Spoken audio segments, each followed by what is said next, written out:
अस्सलाम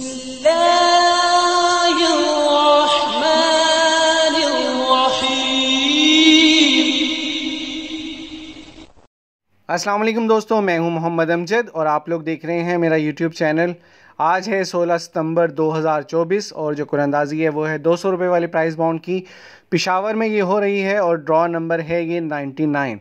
याद रहे कि इस महीने की ये तीसरी कुरानंदाजी है। इससे पहले 25,000 और 40,000 वाले प्राइस बाउंड की कुरानंदाजी हो चुकी है। आज जो पहला इनाम लगा है वो 7.5 लाख रुपए का है।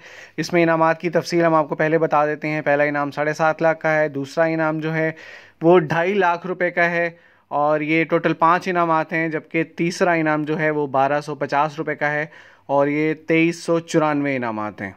तो आज का जो पहला नंबर लगा है 7.5 लाख रुपए का, उस प्राइस बॉन्ड का नंबर है 079789।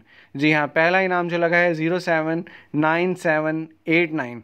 दूसरा इनाम जो है वो 2.5 लाख रुपए का है और ये टोटल 5 इनाम आते हैं और उनकी तफसील जो है वो ये है 260335 159 565 756 986 394783 एंड 396313। याद रहे कि जो भी इनामी रकम है उस पर फाइलर को 15% और नॉन फाइलर को 35% टैक्स भी पे करना होगा। तीसरा इनाम जो है वो 1250 रुपये का है और ये टोटल 2394 इनाम आते हैं। इसकी अभी डिटेल हमारे पास थोड़ी देर तक आ जाएगी। उम्मीद है वीडियो पसंद आई होगी। वीडियो को लाइक कीजिए, शेयर कीजिए और चैनल पर अगर नए हैं तो चैनल को सब्सक्राइब करना मत भूलिएगा। अपना बहुत सारा ख्याल रखिएगा। मिलते हैं इंशाल्लाह नेक्स्ट वीडियो में। तब तक के लिए अल्लाह हाफिज़।